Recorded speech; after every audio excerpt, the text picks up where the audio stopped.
mother and daughter got into a fight, the most ordinary thing in the world. But suddenly, a voice appeared in Jessica's head.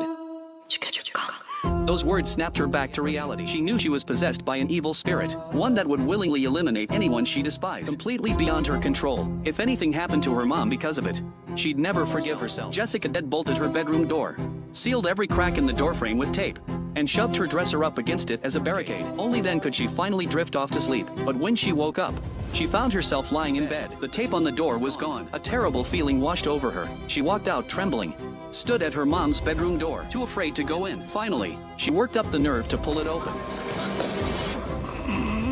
and heard her mom snoring away. She was fine, but that was exactly the problem. Where had the spirit gone after taking over her body the night before? Jessica didn't waste another second. She packed up and drove out to her grandmother's abandoned house outside the city. She wanted to be as far from everyone as possible, so that even if the spirit went out of control, no one would get hurt. But she hadn't even been there a full day when the spirit's voice came back.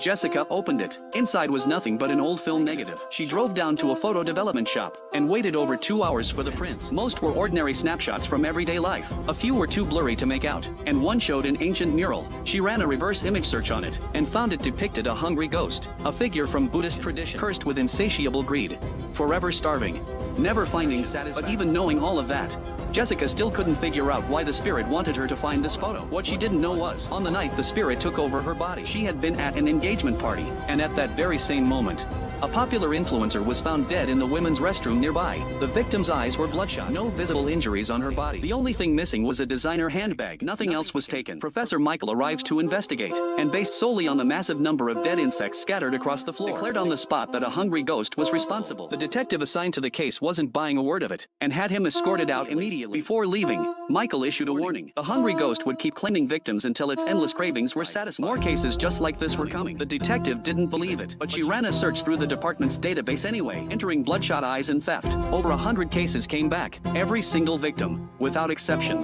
had died of cardiac arrest after their eyes turned bloodshot.